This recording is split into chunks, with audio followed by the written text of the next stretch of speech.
All right, so good afternoon, everyone. I hope all is well this afternoon. Friday afternoon. Okay, allow me first to introduce myself. My name is May Thomas. I am the Senior Marketing Specialist of DISS. So on behalf of DISS, I would like to say thank you for taking the time to join us today. And I would like to welcome you all to our webinar on the NEBOSH IG2, Pitfalls to Overcome on Your Path to Success. Now, before we start, I would like to give some guidelines and instructions on how to make this event more memorable for us, okay? So in order for everyone to enjoy and fully focus on the webinar, we would like to request for your microphones to be always on mute while our speaker is presenting to avoid external sounds in the background, which may interfere with our speaker's presentation. Now, if you have any questions or clarification during the course presentation, you may raise your hand on the chat room, okay? And our speaker will actually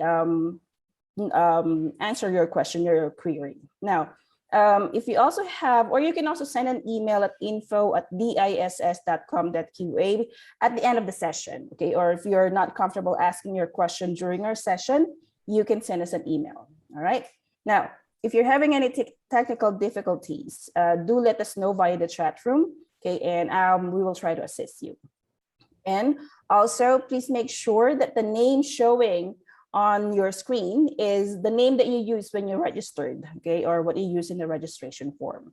Now, lastly, it is not necessary to open your camera if you're not comfortable, but we do encourage you to do so because we will be posting snapshots of this event, of course, and with the attendees, okay, to show your beautiful faces in our social media accounts. All right. Now, all clear? Any questions? Cool. Okay, so without further ado, let me introduce our speaker for today, Mr. Azhar Salim. Now, Mr. Azhar Salim is DISS Unit Manager for our e-learning department. He is in charge of improving the virtual learning experience of our students and clients who aspire to receive more collaborative and engaging learning through online delivery. Now, Mr. Azhar is also an approved instructor and examiner in NEBOSH for IDEEP, IGC, IOG, and PSF. Now, without further ado, as I mentioned, let's give it up for Mr. Azhar Salim. Right. Thank you very much, Ms. May. It is my pleasure to welcome everyone to this session. Today's webinar topic is quite an interesting one. It's part of our IGC journey to success. You know, half part of the course is about IG1, but important milestone related to it is IG2 as well. So most of the students, you know, they are focused on the open book exam and they are excited, you know, what kind of examination we will get and, you know, how to attempt the paper and get maximum marks in there. But one of the things that some of us, you know, occasionally overlook, and that might result in our pitfall for IG2 is our IG2 risk assessment report. The main challenge that, you know, why we have selected this webinar is that in your IG1 exam, you just need to score 45 marks to pass. You can get 75 marks and you can get distinction. But when we talk about IG2, it's either 0 mark, you get a refer, or it's 100 marks, which means you pass the course. So there is no flexibility in between. There is no 10 mark, no 40 mark, no 60 marks. So you have to fulfill all the requirements in order to succeed in IG2. That is why, you know, we have thought that why not help our students, you know, the journal student, even that are not DSS students, to better understand where things go wrong. What are the lesson learned I have learned as an examiner, as a, you know, interviewer, as a tutor, to see what kind of problems students face. And they, you know, when they come back to us saying that, okay, we got a refer, this is NEBOSH feedback, this is where we overlooked. So all those lesson learned shall be discussed in today's session. Now, I do understand there might be students who have already done the report. There might be students who are still studying and they have to submit the report. So it's useful for both, right? Because the end objective is we want to complete the expectation and requirements for IG2. So going further, the main things that I'll be discussing is the overall objective why NEBOSH IG2 has been designed. what is the learning objective for this module. Then I'll be sharing some lesson learned with you where students fail, and then will be the main topic that we will be talking about is understanding the requirements for part 1, part 2, 3, and 4. Those of you who are familiar with the concept, there are basically 4 parts in our IG2 report. That is why, the duration that we have set for today's webinar is 2 hours, because we want to discuss the details of all the expectation and requirements that are there in regard to all the parts individually, one by one. I expect this session to be an interactive one, so you are welcome to raise your hand and ask the question even during the session. You can also drop your questions in the chat box if you don't want to speak in the session, and we are absolutely okay with that, right? So this is the main thing that we will be discussing, and I hope that at the end of the session, we do achieve this learning objective for this session, that is to understand properly the requirements for NEBOSH IG2. As far as my personal self is concerned, I think Ms. May have already introduced me really well. I've got 20 years of experience, primarily for manufacturing, oil and gas, education and training. Training has always been my passion. For the past 1 year, I have been really working with commitment with DSS to transform the courses from typical virtual to the blended mode. When we say blended, it is about the use of the technology plus the tutor to run the session. And specifically, I do ensure the delivery of the virtual learning standards while we are delivering the courses. So this is just a brief introduction about myself. So let's kickstart. First, to understand why NEBOSH IG2 risk assessment is there. What is the objective of this report? Why NEBOSH asks us that, okay, you prepare a report and you submit us. So basically, element 1, 2, 3, 4, there is an open book exam, right? You have to score 45 marks and you'll get through it. When we talk about element number 5 till 11, 5, 6, 7, 8, 9, 10, 11, these are the elements that primarily refer to IG2 risk assessment report. These are the technical hazards, and in every hazard, there are main 2 things that we try to understand by studying IG2. First one, what is a hazard? What are the impacts? What are the consequences of that hazard? How it affects us?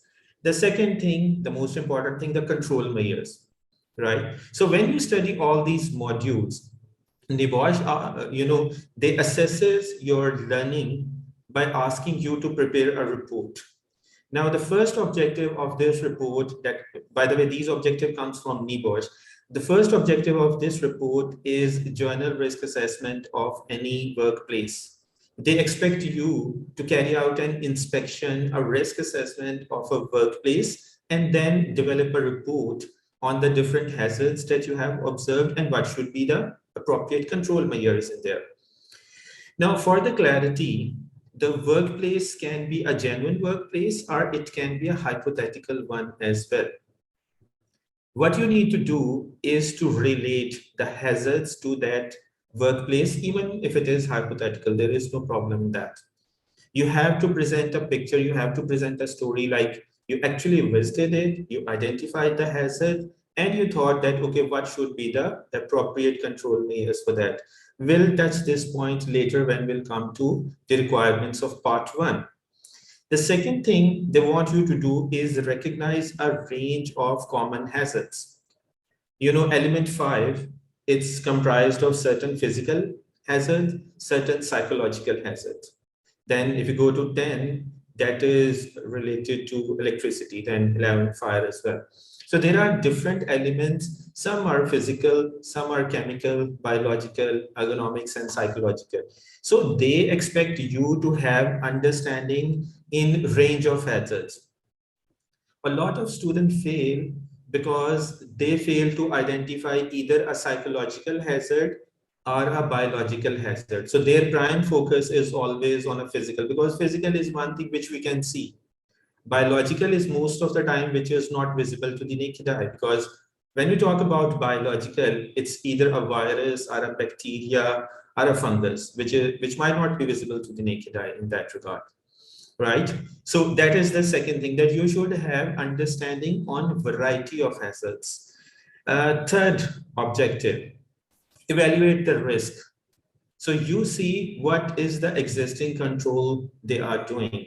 So you have to apply your knowledge to see whether they have done the risk assessment, whether they are using the personal protective equipment, are they using any checklist for the inspection, they have deputed someone for the supervision. So all the existing controls you try to evaluate. So based on that, point number 3, point number 4 is the additional controls that you will recommend. Now, one of the important tips for everyone to understand is the objective number 3 and objective number 4, these are correlated. The hierarchy of control has 5 things: elimination, substitution, engineering control, administrative control, and the personal protective equipment. So if some of the controls you observe that they are already there, right? So what you would be recommending will be the missing elements that are there in the hierarchy of control. For example, they did not took any measure to eliminate the hazard or reduce the hazard. So under point number 4, that is what they are trying to test your knowledge, that do you understand what components of hierarchy of control are missing that should be included in the report, right? Then point number 5 is risk profiling and prioritizing risk. So are you able to prioritize risk? Okay, what is the likelihood? What is the severity? What would be the risk score in that? How do you select the hazard? How do you understand that, okay, this is an important hazard on which we should take an action? The 6th point is planning the action. So obviously you would have to recommend certain control measures, certain timelines, define certain responsibility, who will be doing what to eliminate the hazard. And the last portion, which is more sort of administrative control, that when you are required to review the risk assessment, how you communicate the risk assessment to the people, to the management level, to the middle management, and to the workers. While the last thing is the follow-up. So you have given them the control measures. So you need to verify that whether they are following those control measures or not. So in reality, NEBOSH expect these 7 objectives to be met in every report. So wherever even one element is missing, for example, you are not able to prioritize risk. You have defined categorization for severity, which is one of a common pitfall for the students, that they do categorization for severity, but not for likelihood. And that is where they go wrong. And as a result, the report is rejected in that regard.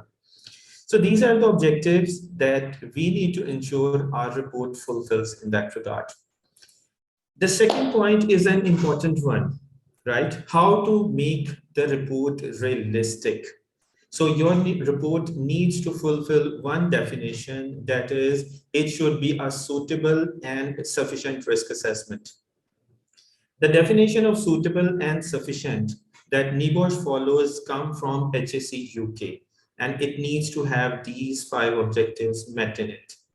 So this is mentioned in the guidelines that the risk assessment report you submit to NEBOSH, whether it's for an actual organization, whether it's a hypothetical or a made-up company, it has to be suitable and sufficient. So how it can be that? So the first thing, we need to make sure a proper check has been made for the company in the scenario. We'll talk about more detail when we'll go to part 1. Now, one of the main gap that is normally there, the type of industry or the type of company that you select, you have to relate the hazard associated with that nature of the company. For example, when we talk about a construction company, what are the main hazards in the construction company? There is lifting operation going on. There is excavation going on. There is cement.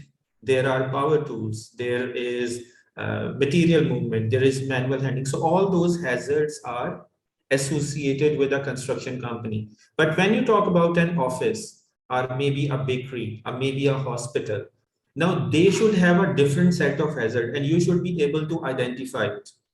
Like one of the common hazard in a hospital would be radiation hazard because of X-ray machines, right? There can be so many biological hazard because of unhygienic condition, because of the waste in the hospital, because of so many other things that are there. So it is the responsibility of the tutor who should act as a coach to guide the student to make sure that, okay, the company that you are selecting, the information is appropriate to the nature of the company. If the tutor finds out that, okay, my student does not have the sufficient knowledge or the necessary knowledge, they should guide the student to select an alternate company. Otherwise, what will happen that the student will not be able to select the appropriate nature of hazards that are associated with that company. And I'll give you a solution for that one as well. This is not something that we cannot work on or can't resolve. So there is a solution for everything. Once the expectation is clear, we should plan how to meet those expectations. The second thing is you ask who might be affected. Every hazard, the students sometimes, they overlook this thing and they think that every hazard is for everybody in the company, which is not true. For example, when you talk about COVID, when you talk about fire, it is one thing that will affect every person in the organization, because when there is a fire, most of the employees will be affected. When there was COVID pandemic, everybody was affected. It is not the case that one person or like operation staff was affected in that regard.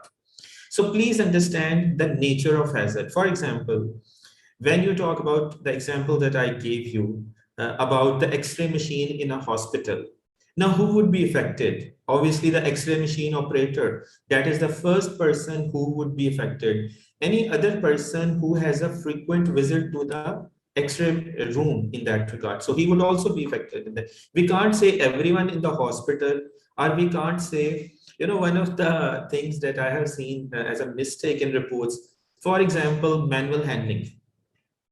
Now, manual handling is lifting of material. Now, this activity is commonly done by the company employees.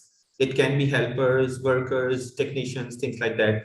And sometimes students write, okay, the customer will be doing that. Now, that is not logical.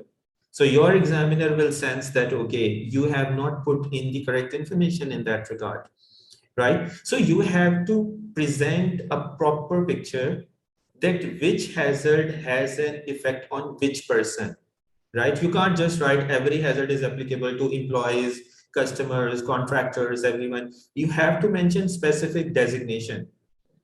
For example, when we say like burn injuries from welding, now everybody is not doing welding activity. Who is doing? The welder is doing. The assistant welder or the helper that is assigned with the welder, they would be the one who would be responsible for that thing. So when your examiner, they evaluate, they pass your report through this funnel of suitable and sufficient, that is where they detect some missing elements are there. And despite the fact that you might have worked hard a lot, but because of those little gaps that are there, your report might get rejected. The third thing is you dealt with all the obvious significant risks, taking into account the number of people who would be involved, right? So when we pick up a hazard, just like, we pick up fire, we pick up COVID. Why we picked it up? Because we know everybody in the company will be affected by it, right? So don't try to pick up those hazards in which you think which are rare to happen or which are only 1 or 2% might be affected, because those are not significant. A significant risk or a hazard will be that can have impact on majority of the hazard, that has got high likelihood, and the severity, the consequence of that thing will be great. A very simple example is fall from height.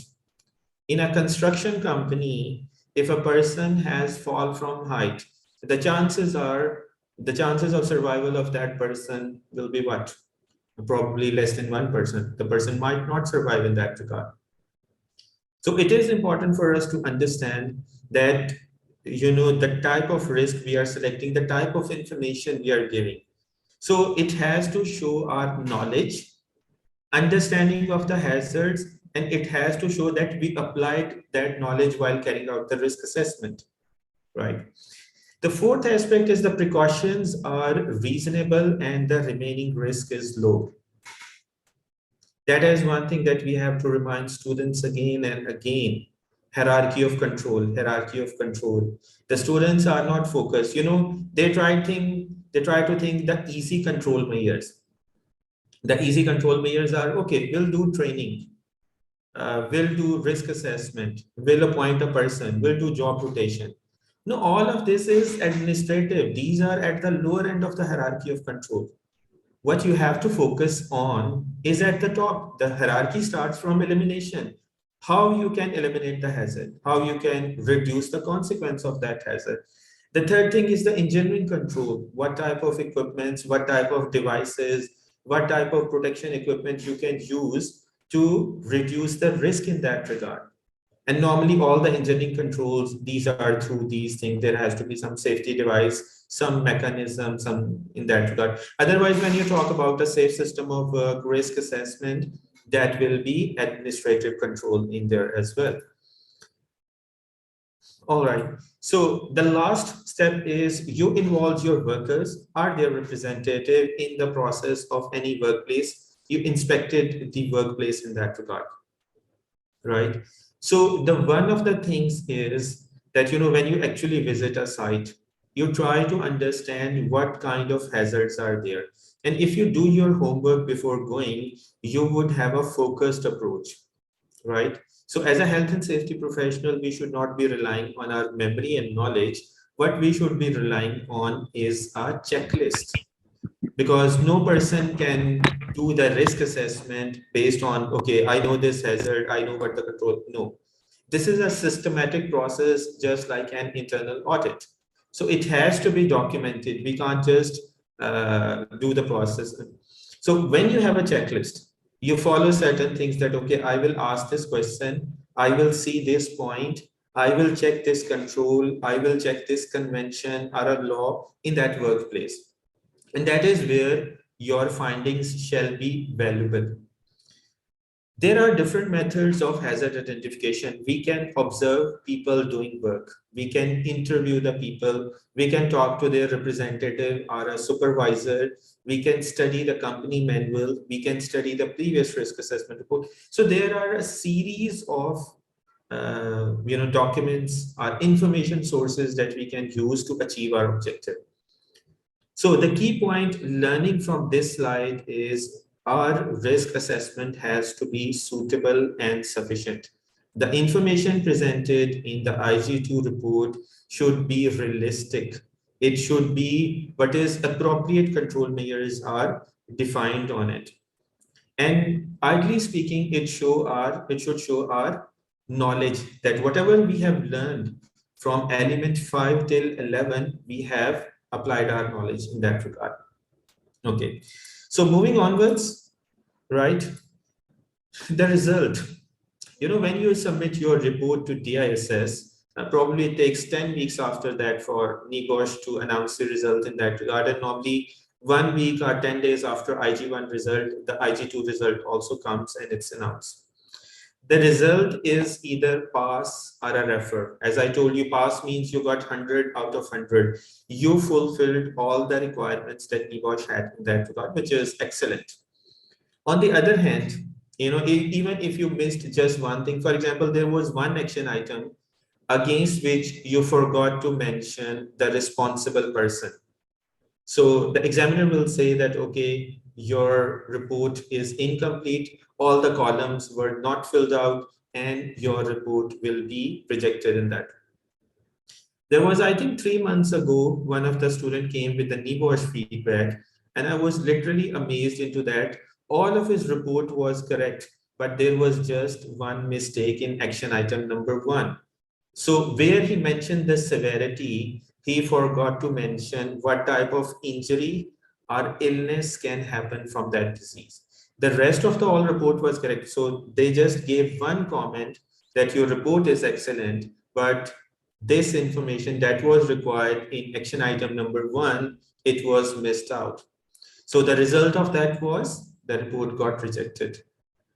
So, I'm also concerned for the students. So there is a lot of information that we study in the class. It's just a matter of compiling that information and putting that information into our report, right?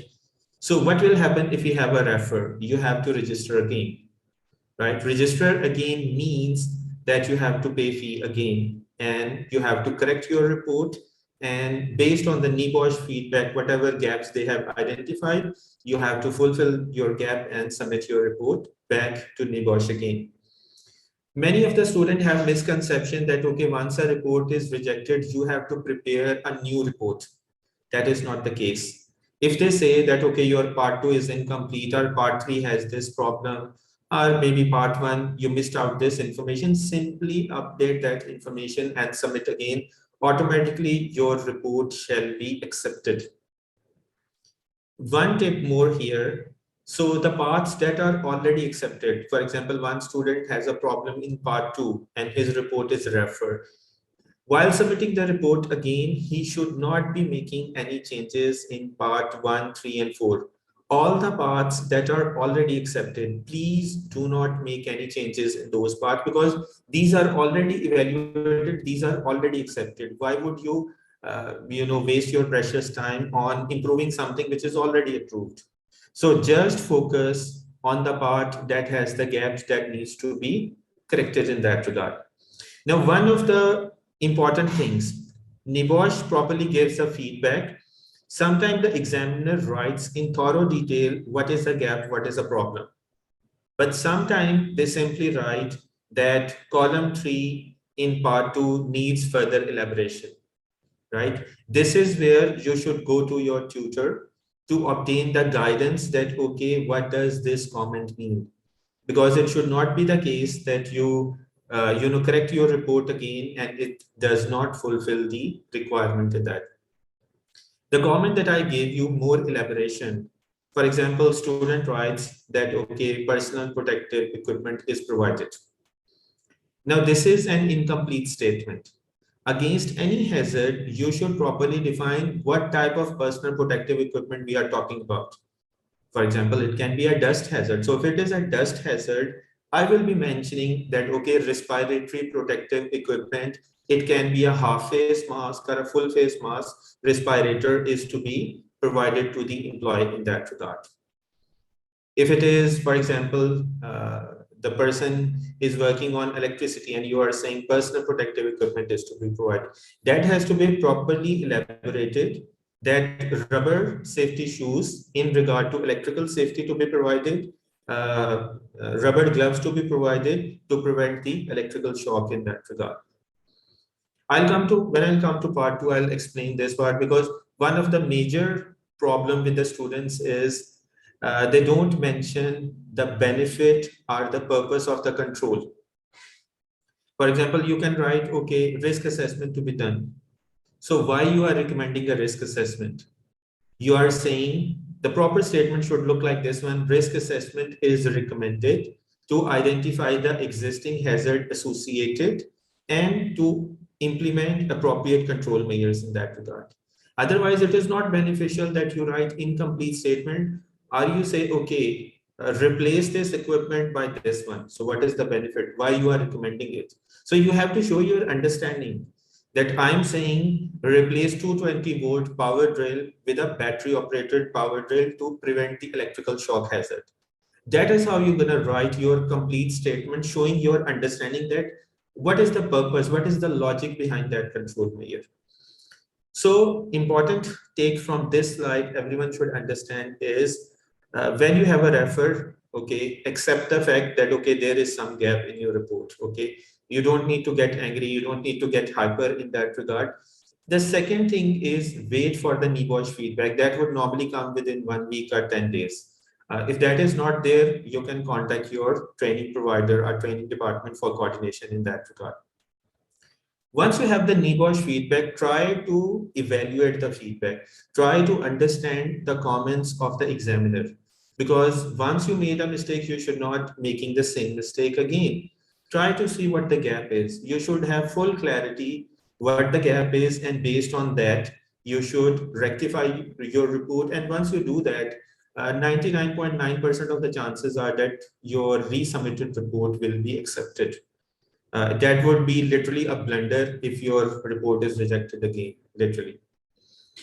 All right. So I was referring to the scenarios, when we were talking about the objective, trying to understand, there are a lot of students who might not be from the health and safety field.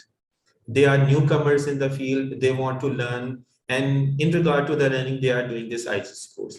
Now, they don't have a clue, right? We do have students from administration, security, sometimes other departments as well, who are there to learn and maybe change their career later as well. So what to do if you don't have a clue what type of industry is, what type of industry has what type of hazard? So a really good source of information is HSE UK that we would normally refer to students as well. It's an excellent source of information when it comes to the risk assessment. So this is the link, hse.gov.uk. If you go to this link, what you will be able to find out is sample risk assessment that are already there. So if you see here, they have given 6 different risk assessment samples. First one is an office-based business. So normally when you have an office environment, there are different kind of hazard, like there is computer. So with regard to computer, there will be display screen equipment hazard. There might be cables on the carpet or on the floor, so there will be trip hazard there. There might be some people lifting the maybe paper rings or boxes or something like water bottles like that. So if that is the case, that will be a manual handling hazard. In a similar way, they have given the example of a local shop, a food preparation and a service company, because normally a lot of students are there related to food and hospitality, like restaurants. So they should have an idea, okay, what kind of a hazards are there. Then a motor vehicle repair shop, the NEBOSH sample that is there on the website, that is also related to motor repair, workshop. So these two are kind of a similar in that regard.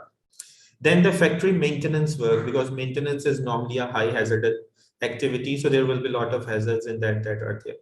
And the 6th point is the warehouse in that regard, right? In warehouse, normally the material is being received, it is being stacked, it is being packed, and then obviously shipped to the different destinations in that regard. All right, so I think Mukhtar has raised the hand. Mukhtar, can you please go ahead with your question? Yeah, my question is here. I can see 1, 2, 3, 6 risk assessments in the PDF. Right. So these are in the final exam format? No, Mukhtar, I am not recommending them for the format. I am recommending them. So if you want to do a risk assessment for a warehouse, for example, so at least you can download this risk assessment and try to understand what hazards are present in a warehouse. Because if you don't have industry knowledge in that, so fall from height is there, there might be slips and trips, there might be operation of the forklift truck, that is quite common in the warehouse.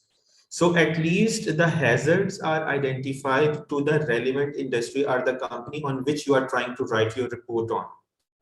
This is a little bit different format to what we will have in NEBOSH. This is just like a generic risk assessment. But what information you can use is the hazards and their control measures. So this kind of information can go to your report in that regard. Right. So I think later on share a real life format. How I want to see what, because you said one column was missed out and the report was rejected. Yeah, so definitely will be coming to that point one by one. The next topic, Amit, when we will be talking about understanding the requirement, that means we will be reviewing, okay, what information should go in each part. Right, Patrick, please go ahead with your question. You had also raised the hand. Okay, thank you very much. So I am looking at, let's say, a firm that does both manufacturing and warehousing. Is that acceptable? Okay. Yes. So you can do is some information you can extract from the maintenance activity, because facility management means that you are doing maintenance of the air conditions, you are doing housekeeping, you are maybe maintaining the different instrumentation like fire alarm system, and some information related to warehousing, like you are receiving the goods, you are unloading them, you are using a forklift truck to stack them in the racks. So you can use both the references, maybe some hazard from one report, some hazard from the other in that. Great, great. Thank you very much. Right. So guys, this is a link available at HSE UK site. You can simply Google it, sample reports at HSE UK, and you will be able to find it. So guys, this is what we try to understand and cover is the objective, the background, why the risk assessment is required, and what is the objective that should be there. Yes, Ismail, please go ahead with your question. Yes, sir. Hello. So my question is, sir, in the IG2, in the risk assessment project, how many hazards assessment we have to do? Then you have to identify 10 hazard. That is in the next topic. 10 hazards. Yes. All right. Yes, we have another question. Yes, Kennedy, please go ahead.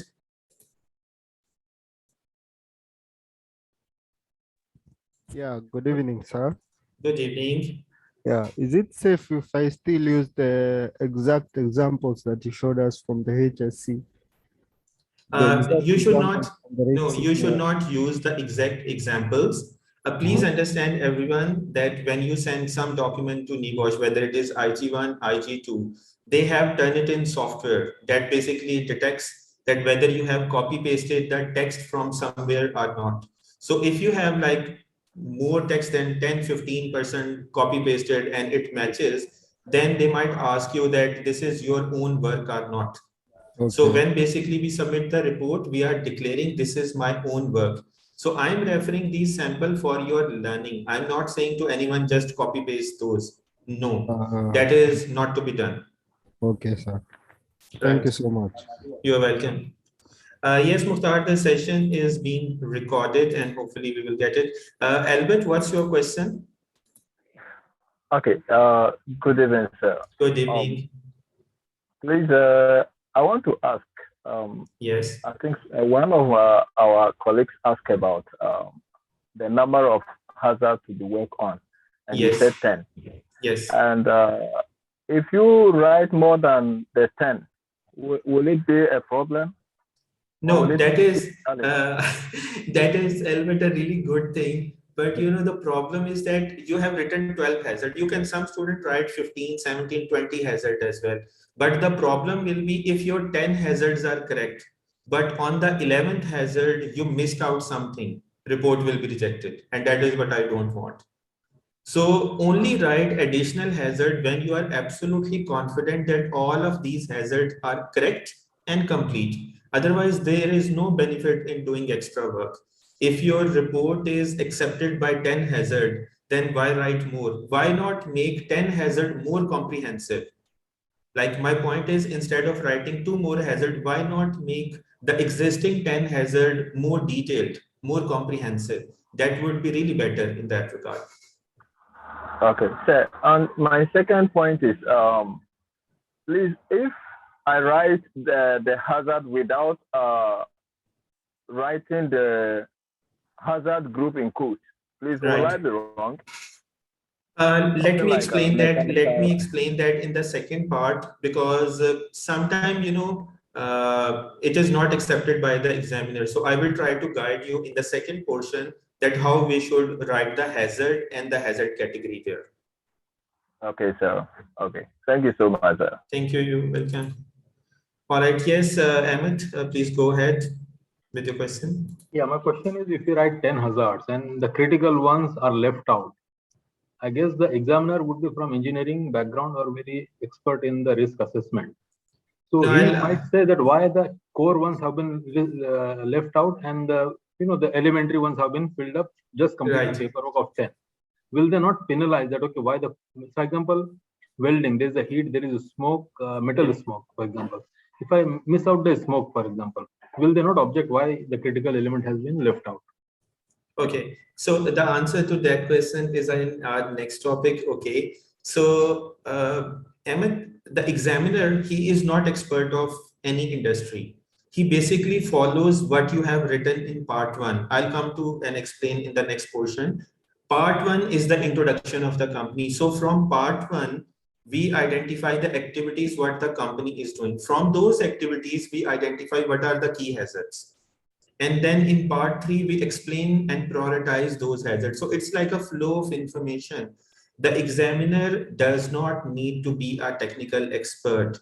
He will follow what you have written in the report, and wherever there is some mismatch, like in part 1, you have mentioned something else, but in part 2, there is something else. So he will highlight this thing that, okay, based on the activities that you have identified in part 1, this hazard might not be appropriate, or it is incorrect hazard. He will not say why you have not included any hazard. He will only question the hazards you have written. He can't challenge you for the hazard that you have not written. Okay, thank you. You're welcome. Okay, so we have one question from Sabri as well, and then we'll move forward. Otherwise, we'll lose time for the schedule as well. Yes, Sabri, please go ahead.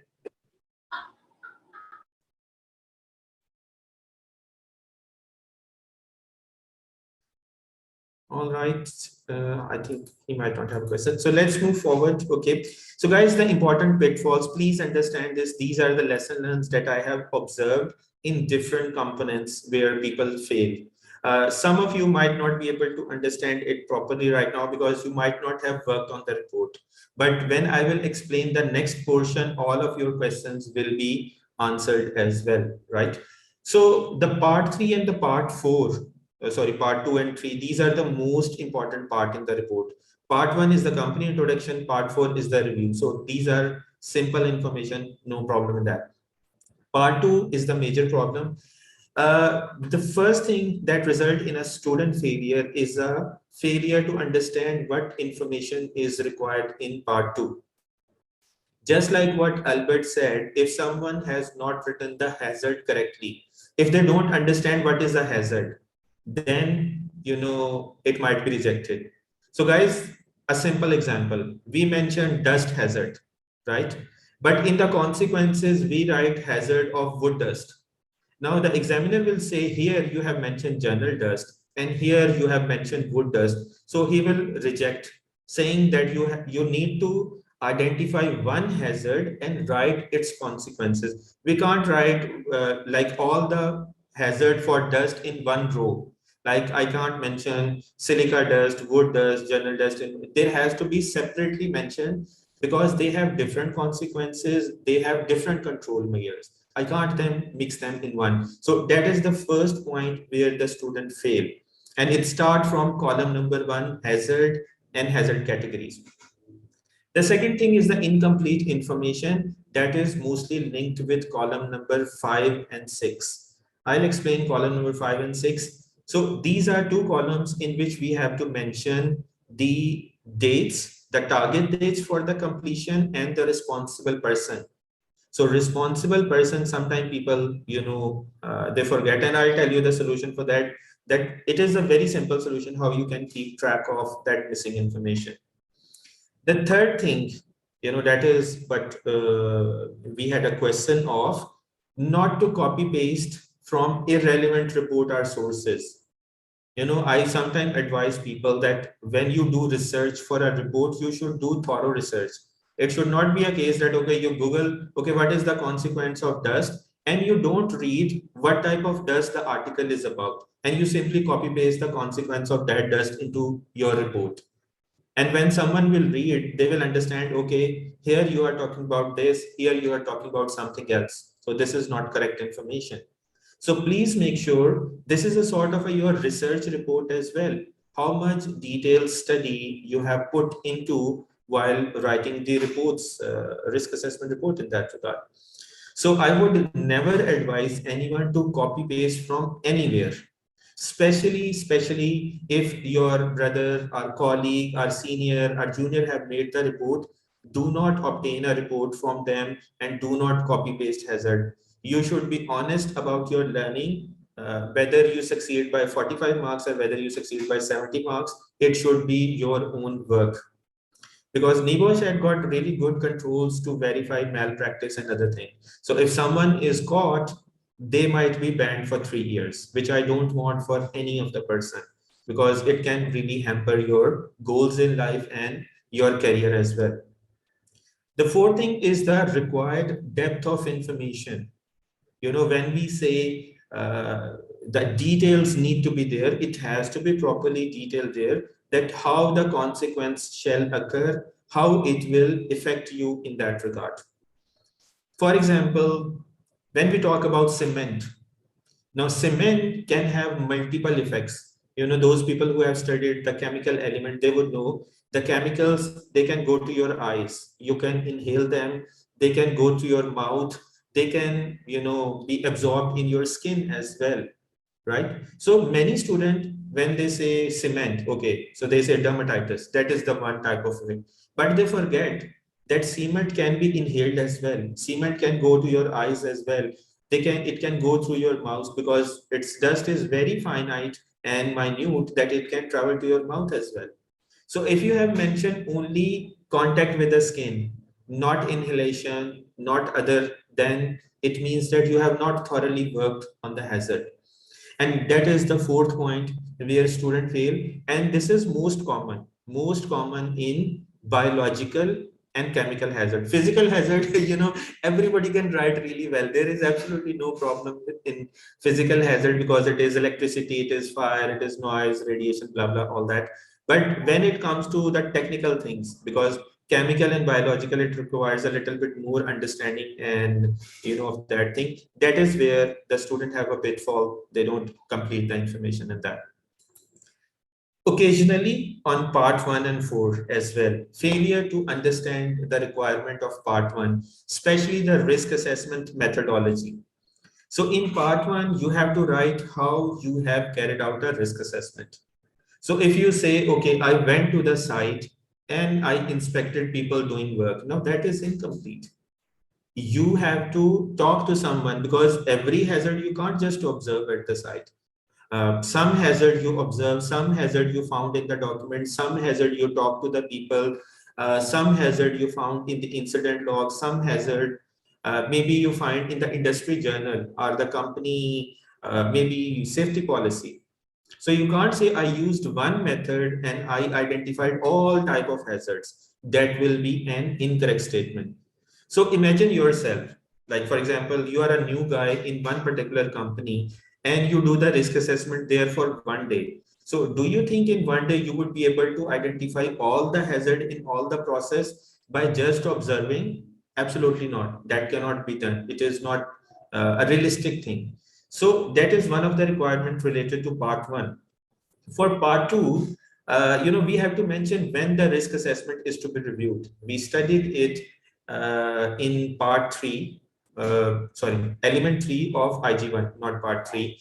There we studied that, okay, it has to be reviewed at least on annual basis. And then if there are changes in the technology, in the chemicals, in the equipments, in the tools and all those things, right? So we have to ensure that how we write this thing.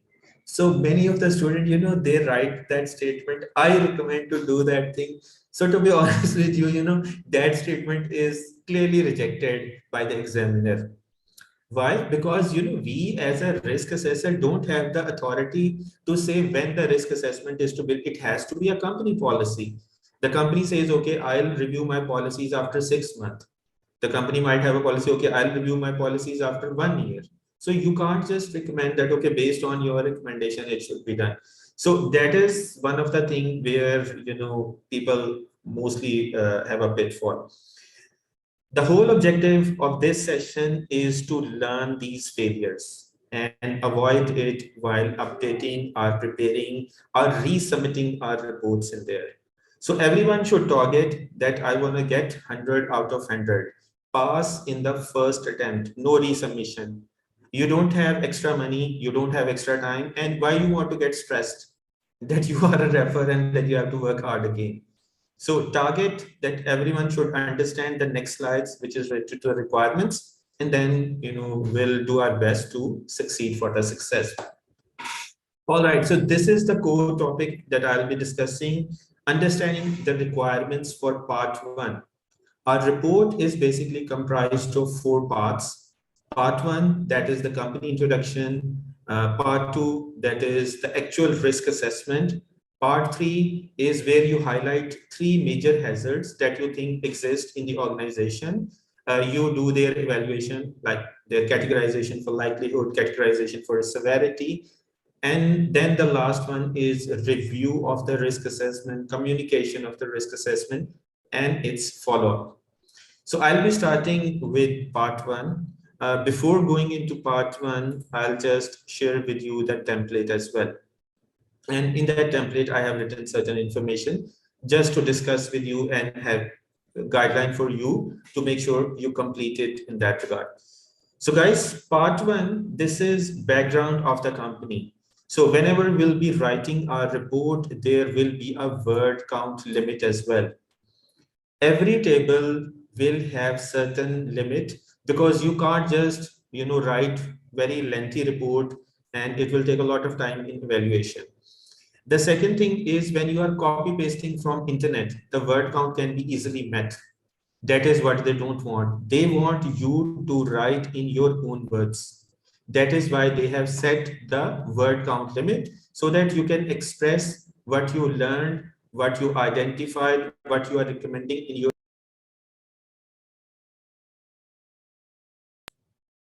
All right. The second thing was this thing, part 2. This is the part 1. When we'll come to part 2, there is no word count limit. Can somebody mute his laptop or phone? There is a continuous ring we are getting.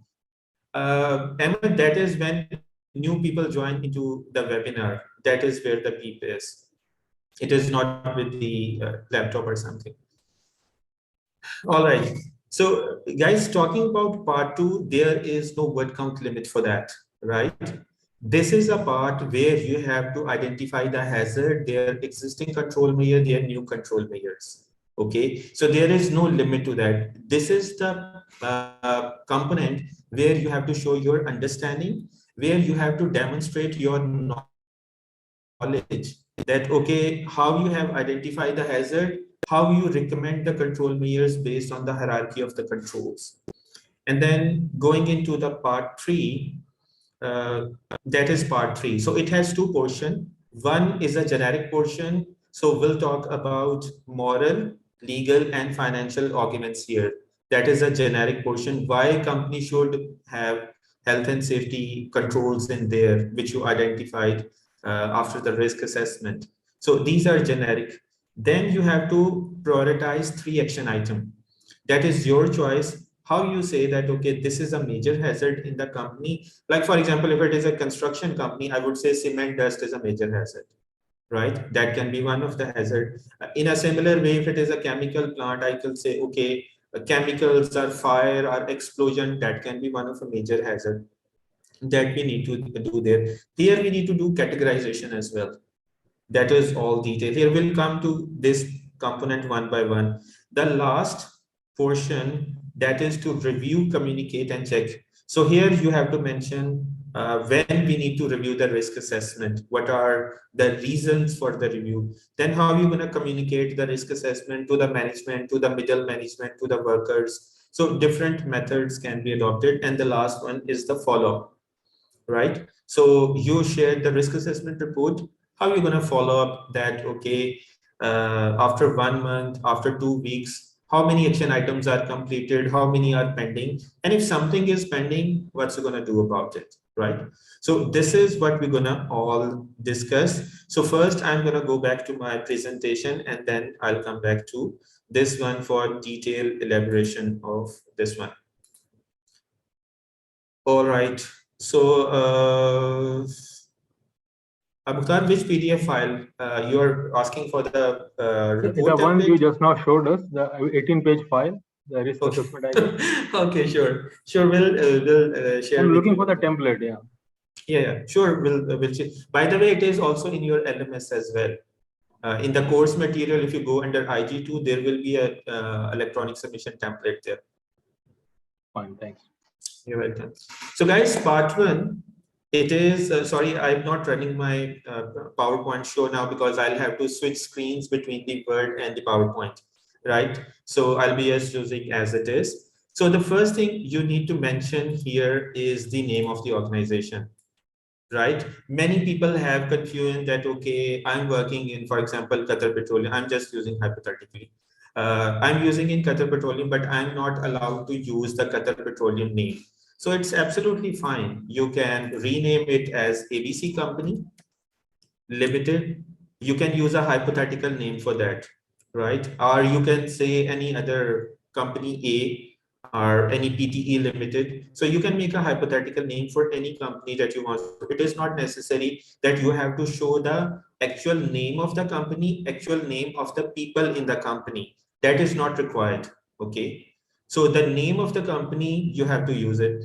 One thing that I would recommend everyone is to use an abbreviation. For example, I use this name at ABC Company, and I will make the abbreviation of ABC because this is one thing that I will use in my report again and again. I can't use the complete form again and again. It will make the report unnecessarily lengthy and doesn't look good in that. So this was about name of the organization in that regard. The second thing, guys, this is really simple, but the student has a really big challenge in that. You have to mention the location of the organization, right? So simply what you can mention, for example, if you are Qatar based, you can simply mention Qatar. So many students, they exactly mention this road, this address, this city, blah, blah, all that thing is not required. And many times what they make a mistake, they mention the complete address, but what is required? What is required is the country name. The country name is missed out, and that is one thing that will make your report rejected. So that is the gravity of situation. Everyone need to understand that, even one word which is missing in the report, the examiner will say you are not fulfilling the requirement, report is rejected. That is, everyone need to understand. So you don't need to mention the whole address and everything. Simply mention it is Qatar, it's Ghana, it's Kenya, it's Pakistan, India. Simply mention the country name that is required. No need to mention any other thing there. Another thing that is also very simple, how many workers are employed? So this number is there for you and the examiner to understand whether it's a small size company. Like any company ranging from 10 employees to 100 employees will be small sized. Up to 500 employees, you can say a medium size, and greater than that will be considered as a big organization or a large scale organization. So here you can simply mention, okay, the company has 500 employees. One of the important thing where students get confused. So if it is a construction company and they have hired 3 contractors and the contractor had 300 people. So what should I write here? Should I mention 500? Should I mention 800?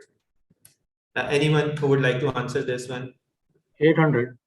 Okay, so you do the risk assessment and at the site you have identified 800 people. So that is okay, you can mention 800.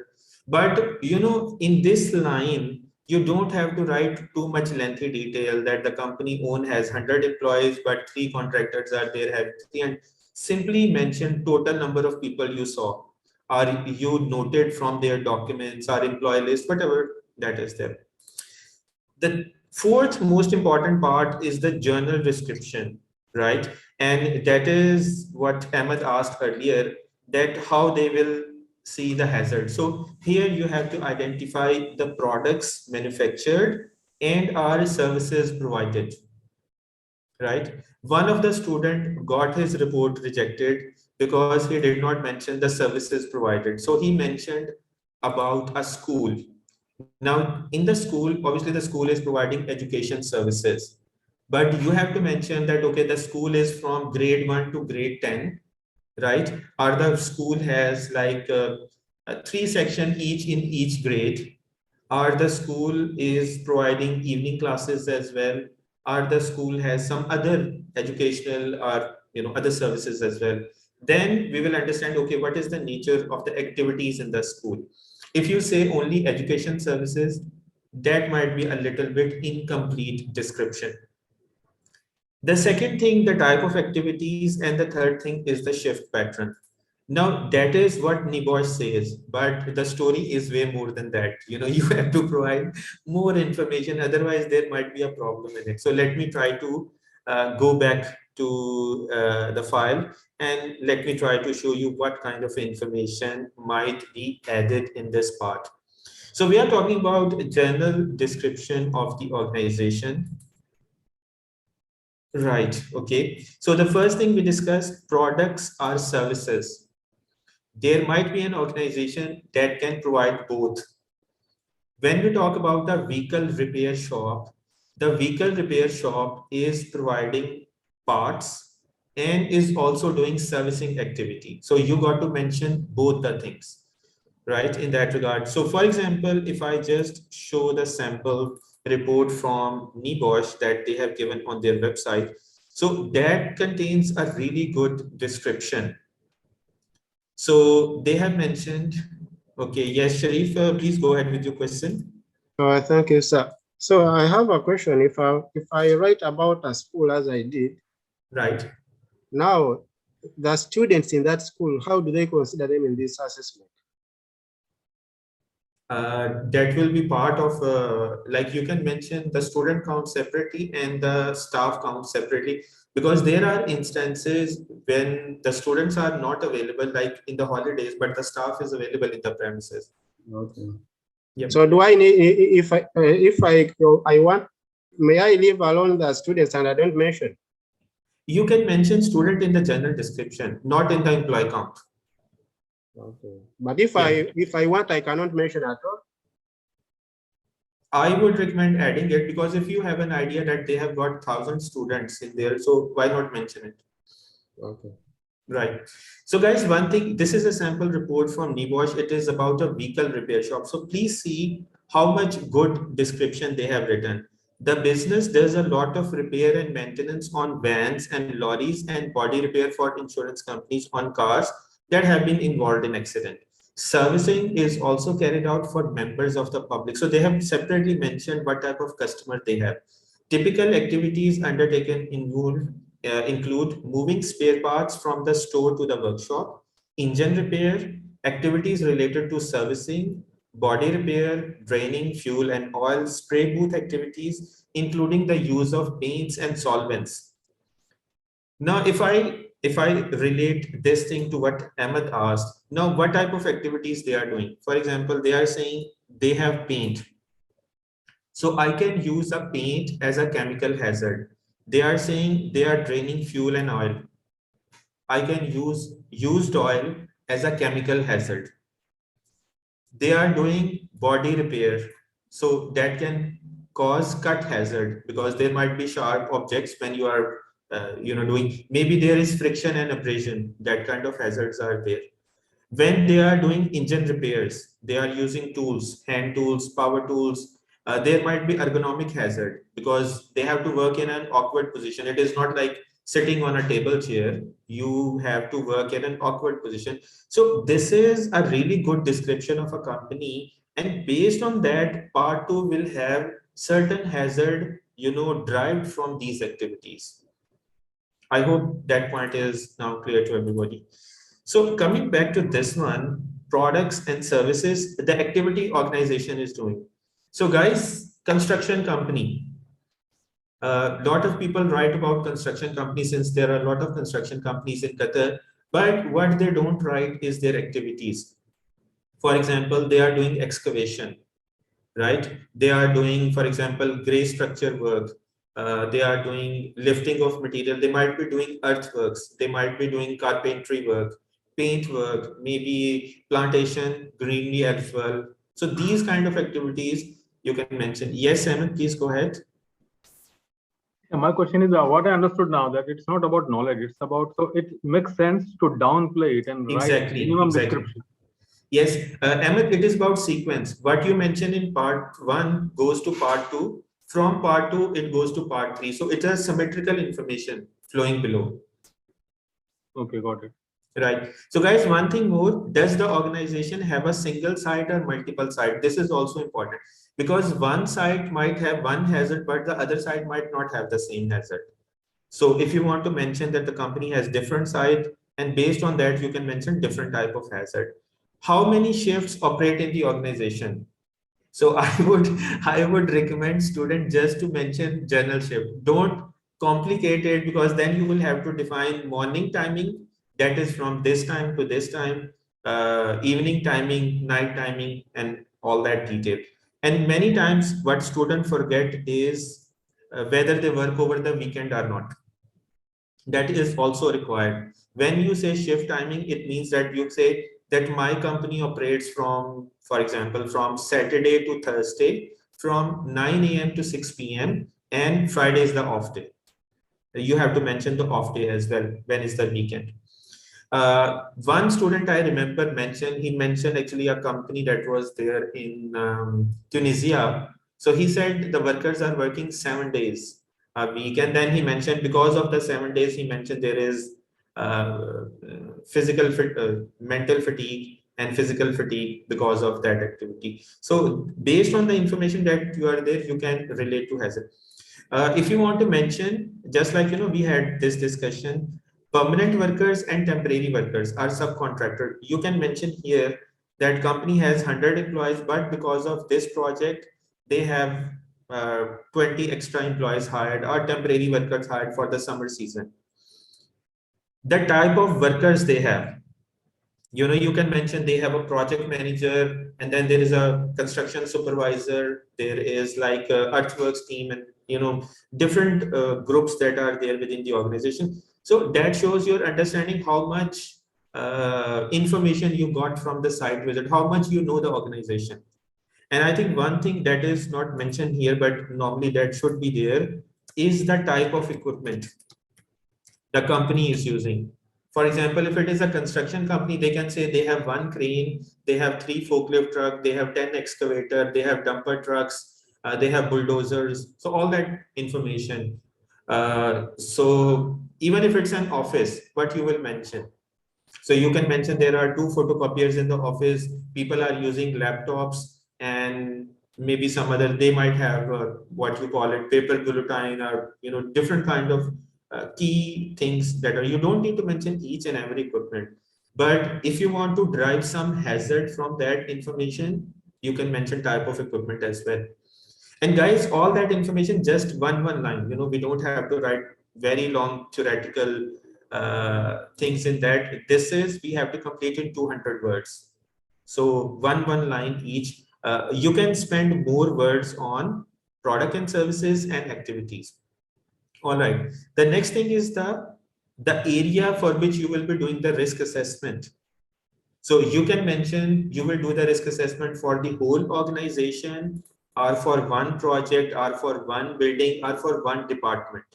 So to keep it simple, simply mention that you are doing the risk assessment for the whole organization. Why restrict yourself to that? Okay, I will only focus on this area. Let it be the whole organization for that. All right. So that is one thing. And the last thing, this is any other relevant information. In that you can mention any other information. For example, you can say company is ISO 45000 certified. The company has a safety department, company has 10 safety personnel, or you can say general manager is responsible for the safety in the organization. So that is some additional information that you don't want to write above, you can write here as well. Yes, Alfred, please go ahead with your question. Thank you, sir. Sir, what I would like to know, all the hazard has to come from the description of the company. Not necessary, but most of the hazard will be based on what you write here. Okay, thank you. Yeah, because you can't mention everything here from where, so it's like a overview. Guys, general description of the company is like a picture you are presenting to the examiner, that this is the kind of company I have selected, and this is the nature of the work that they are doing. Then comes the part 2, that what are the hazards we have identified. Okay, guys, going to table 2 of part 1. We are still on part 1. So there they have a requirement. So this is the requirement. You have to explain your risk assessment methodology, how you have carried out the risk assessment. So in the course, what we studied is a 5-step risk assessment methodology. Identify the hazard, identify people who might be harmed, then evaluate the hazard, decide the control measures, record your finding, and implement and follow up. Okay. So that 5-step methodology, how you have adopted in this situation. Now, many of the students fail to understand this thing, that the methodology you cannot create on your own. The method that we are following, it is the 5-step methodology that we studied in our syllabus. We are following the same methodology. The steps you can write that, okay, I met this person, I spoke to this person, I interviewed this person. I would always recommend student to write interviewed, not spoke, not discussed. Then the sources of information. For example, you can say, I refer to ILO this standard. I did research on ISO 45000 standard. I did, maybe some R&D from the company previous accident history log. I studied company safety manual, all that you can write. So this is your approach to identification of hazard and the control measure. This is the methodology. Now, what I would normally guide people on, that one of the basic thing everyone should mention, and that is like, for me, it is mandatory. That is ILO C-155. Why ILO C-155? Because it explains the responsibility of the employer. An employer is required to provide safe workplace to the employees, safe tools and equipment, safe processes. So even if you don't understand the technical hazard, you don't know ILO C-170, it is about, I think, construction, right? Or even it is mentioned here, ILO C-127 for manual handling. Even if you don't know these technical ILOs, don't worry about it. At least as a minimum, you do understand ILO C-155, right? So it helps you understand what is the responsibility of employer, what is the responsibility of employee. So this is, those people who are familiar with audit, we call it desk study. Before the audit, you study documents to understand what question you're gonna ask. So all this you can write. So you can say, I studied ILO, I studied, for example, QCS regulation for Qatar. Please understand, it is optional. What is mandatory is this one. Each report should have this one. ILO is one international law that is globally acceptable. QCS is not a global regulation that is only applicable in Qatar. So it's not necessary to mention that. Even HSE UK. HSE UK is applied in UK. US doesn't accept it. European Union doesn't accept it. So that is also not international. You can check company website for understanding of the company operation. You can study their safety manual, their incident log, their risk assessment, or any specific procedure. For example, I have mentioned, their lifting procedure.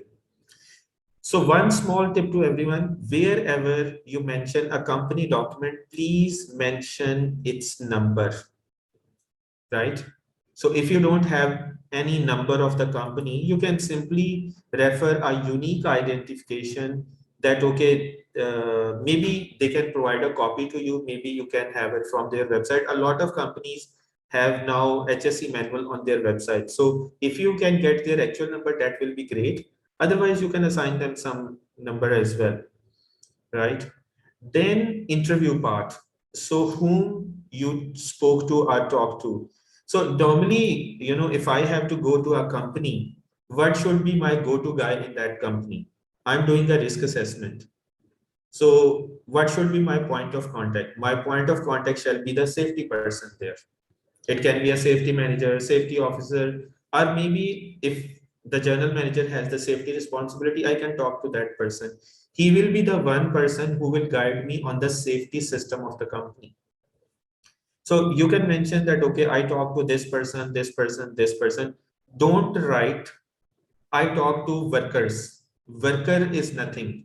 You have to be specific. You have to specify which person you interviewed. You can't interview every person. So you can mention that, okay, I interviewed the lifting supervisor, or I had talked to the mason, for example, at the construction site. Then you observe people and you note down the things on your checklist, right? This is the same checklist we mentioned at the start, that we will prepare a checklist for the risk assessment. I told you that this activity can't be done verbally. You know, you need to have a checklist, and you will find the information from the risk assessment all over that, okay, at a construction site, these are 20 hazards. So I'm going to identify why this hazard is there, what is the control measure, do they use a checklist? So that kind of a checklist you're going to use in the inspection. Yes, Samuel, please go ahead with your question.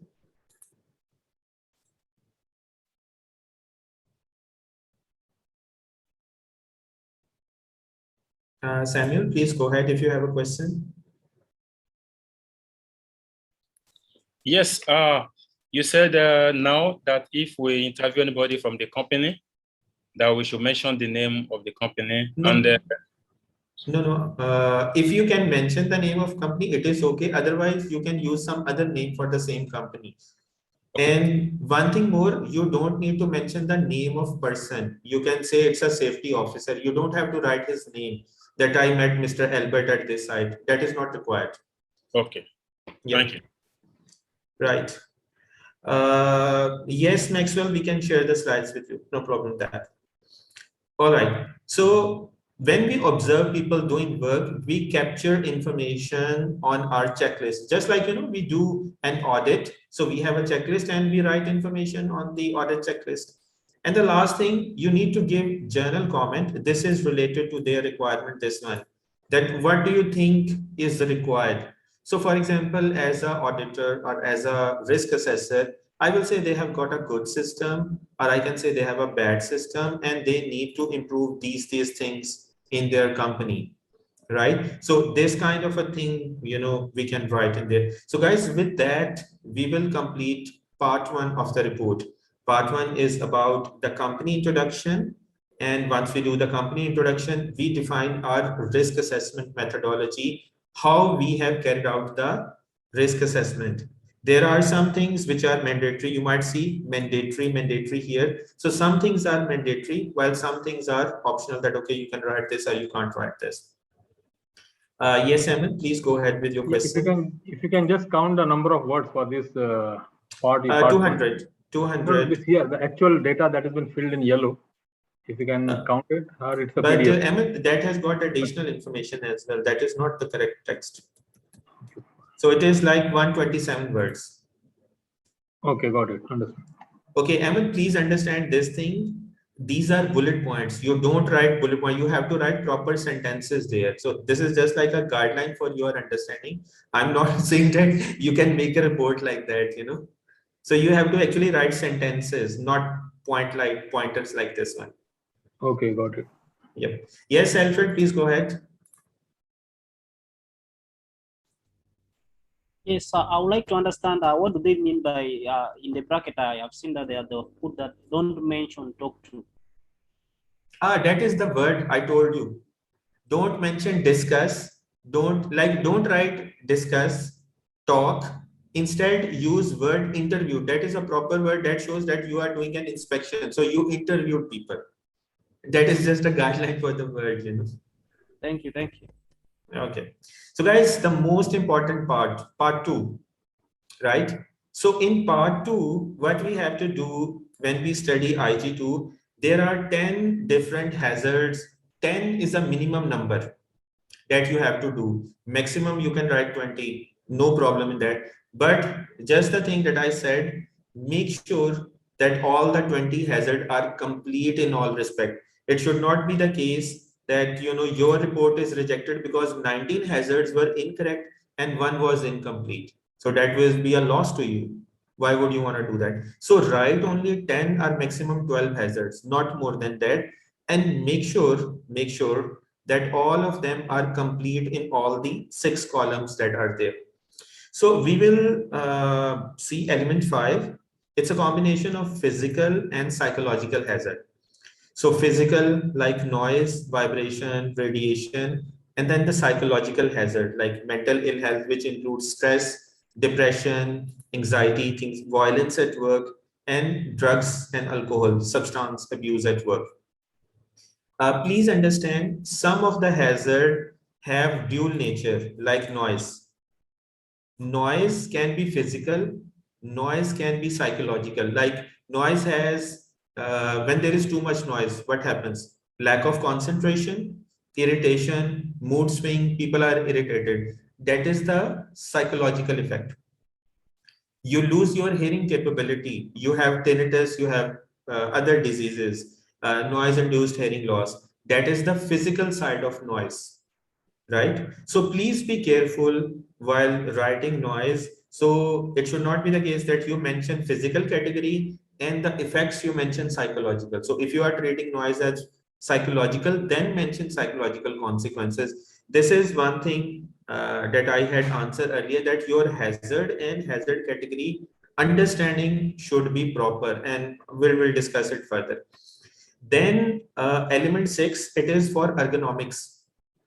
Ergonomics is basically, the stress that we put on our body because of repetitive motion or because of pull, push, these kind of activities. Okay, so that is there. Then hazardous substances, it can be chemical, biological. Chemical are numerous. Like if you start counting, we will not finish. There are like more than 100,000 chemicals that are there. Starting from a very basic element like carbon monoxide, carbon dioxide, to very complex chemicals as well. Biological, these are very simple, like virus. But please understand, virus is a category. The specific hazard is what? Like COVID-19. COVID is one particular hazard. We can't write virus because virus is generic. You can write influenza virus, malaria virus, Congo virus, Ebola virus, bacteria, you can mention Salmonella, E. coli. So there has to be one specific hazard we talk about, not just like generic hazards in there, right? Then this is another thing where people are confused. So guys, the first slide that you study in IGC, what it had? Safety, health, and welfare, 3 things. Now, welfare is not a hazard. Many students, write welfare as a hazard. Absence of welfare is hazard. Welfare in itself is not a hazard, right? So please understand this thing in categorization. Many people categorize it incorrectly as welfare. I'll give you one example. So for example, you have dirty washrooms. So what will be the hazard? There will be certain bacteria present there, are certain virus present there. That is the hazard because of dirty washrooms. If you have, for example, dirty water, E. coli bacteria will be present in it that might cause dysentery and a person can die as well. So please understand, welfare in itself is not a hazard. Absence of welfare will become a hazard because of certain things, because of any bacteria, because of any virus, any other thing like that, right? Then working at height, physical hazard, confined space, lone working, slips and trip, movement of people and vehicle. That is like you can have a collision with the vehicle, there is a reversing vehicle, forklift truck movement, things like that, and driving. Then we have 9 is about work equipment and machinery, hand tools, power tools, machinery hazard like cut hazard, friction hazard, all those hazards. And then fire and electricity. So you got to pick one hazard, one physical, one chemical, one biological, one ergonomics, and one psychological. 5 hazards are this. The rest of 5 hazard, it is your choice. It can be physical, it can be chemical, it can be, but you have to show your understanding of 5 different hazard categories. If you miss one category, like you mentioned all the hazard except chemical, report is rejected, no matter how good report is. So please understand that we have to pick from 5 hazard categories that are there. Now coming to part 2, first let me show you. So I have included one of the slides that is from, like you can say, a good student. So guys, in part 2 we will have 6 columns. Column 1 is hazard category and the name of the hazard. Column 2 is who might be harmed and how he will be harmed, he or she. Existing control measures, right? Additional control measures, time scale, and the last thing is responsible person job title. right? And I'll show you where people go wrong. Remember when I told you missing information, the missing information is in these two columns. So one of the good technique that I tell to everyone is use serial number here. So what is the benefit? If you have written 14 control measure here, you can mention 14 time scale here, like 1 month, 4 week, 1 week, 1 month things. So the student would know I have to mention 14 time scale. The responsible person, job title. Now many people, they might write HSC department. That is what they write. For example, they will write HSC department. Do you think that is a designation or something else? That is not a designation. They might write management. That is not a designation. And most of the time, there are, like in this example, 14 action item. So on this column, responsible person, let me just erase the highlight so that you can see properly. So here, what the student has to ensure is that all the 14 action item, these have to be assigned to someone. So there is like 1, 2, 3, 4 here, then 5 is here, 6 is here, 7 and 8 is here, 9, 10, 11, 13, 14. So the student has ensured that all the 14 action item, there is some responsible person for that. If you miss one time scale here, if you miss one designation here, the examiner will write incomplete information in these columns. So that is a very small thing. And I told you the solution to that as well. Simply use bullet numbering in time scale, simply use bullet numbering in responsible person. Simple as that. Another thing, since we are talking about this thing, so let me first talk about these two columns, then we'll go to column 1. So many people write immediately. What is immediately? After the task is completed, before the start of the task, after buying the equipment. Now people write timelines like that. Do you think these are specific timelines? No. That is all generic. Immediately for you, immediately will be 1 hour. For me, it is like 1 week. And many students even, they write 1 hour. You can't mention 1 hour because, when you do the risk assessment, do you think this report can be prepared on the spot if you do the risk assessment? No. At least you will take 1 to 2 days to prepare the report. So how you can mention 1 hour there? That is not realistic. You remember the suitable and sufficient, the proper information needs. So that is the definition, example of that proper information. So what you need to mention is real timelines that normally happens in the company. It might take 1 month, 4 weeks, 1 month, 2 weeks. So whatever that is there, that is, you can mention in days, weeks, month, year, no problem in that. Like I can give from my past that when a company has to buy, like my company, if they have to buy a forklift truck, it might take maybe 3 months because there is the budget approval, then finance will give the money, then the procurement will buy it, they will do the R&D, then the import and everything. So if I say we have to replace a forklift truck with a new one, I will write 3 months because my experience tells me that before 3 months we can't buy the equipment. That is logical. If someone writes, okay, forklift truck can be bought in 1 day or 1 week, I think that might not be practically possible. So in this way, please make sure your timelines, responsible person, title, that needs to be there. Now coming to third and fourth, sorry guys, I'm using the reverse order. Column 3 and 4, these are your action items.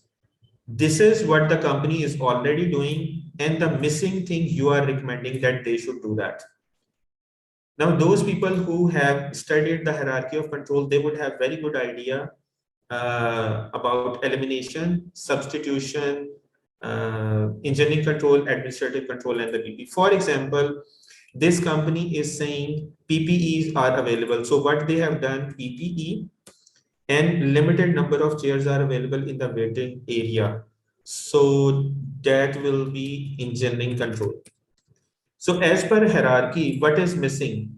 Elimination, substitution, and admin control. So on this additional column, they should include elimination, admin control, and substitution.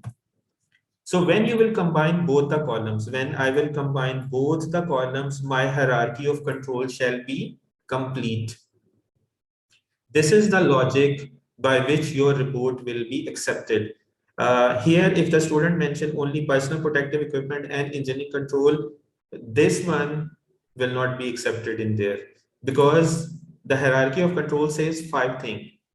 So also see the one thing that I told everyone, when you mention an action item, please make sure you mention the purpose or the benefit. So for example, you say PPE is available. So the student had clearly mentioned medical mask, disposable gown, gloves for staff as basic prevention control measure.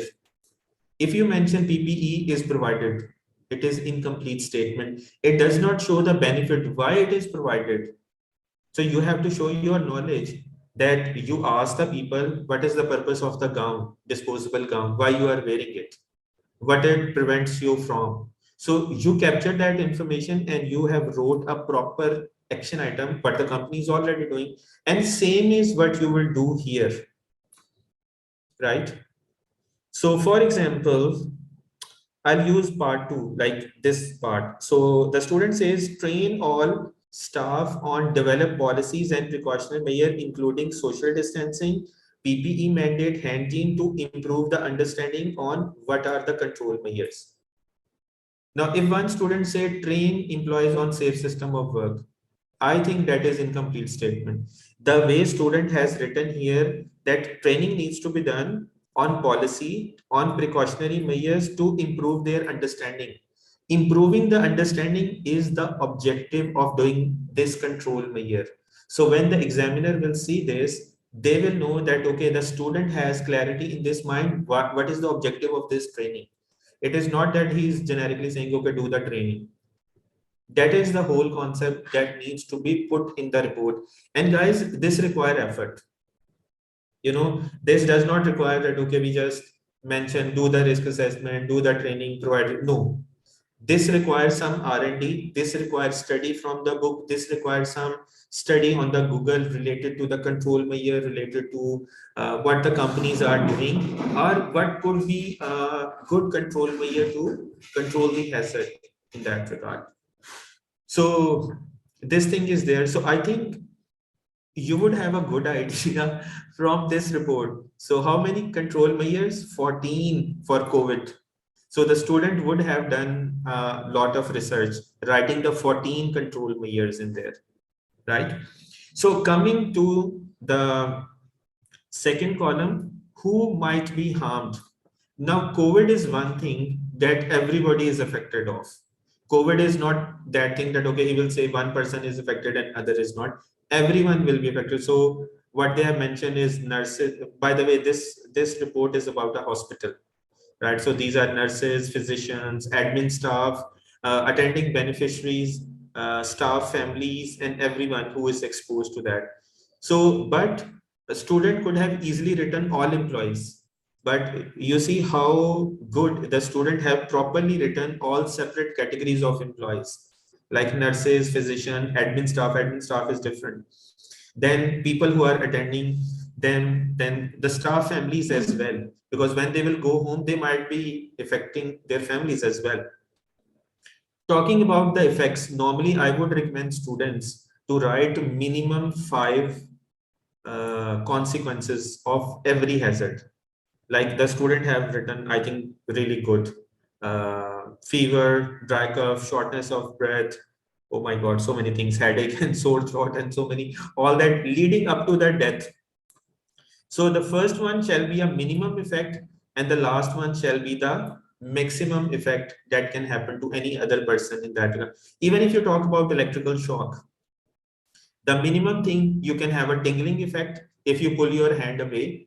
But in case you get caught, what will happen? Ultimately, the person will die. So try to write minimum 5 and more, you should write more in detail. One important tip for everyone as well. I told you some has physical effect and some has psychological effect as well. So for example, if I write noise here, so I will mention both the physical and the psychological effects in the consequences column, in the second column here. And in a similar way, the student has mentioned the physical, and there are psychological effect of COVID as well. For example, when people had to work at home, they feel isolated. When people cannot go out because of COVID, they are stressed out that I am stuck in a room. I am not like socially able to do anything. So there is obviously psychological effect of that thing as well. It can be depression, it can be anxiety, it can be irritation, like so many things. When you will do R&D, you will find it.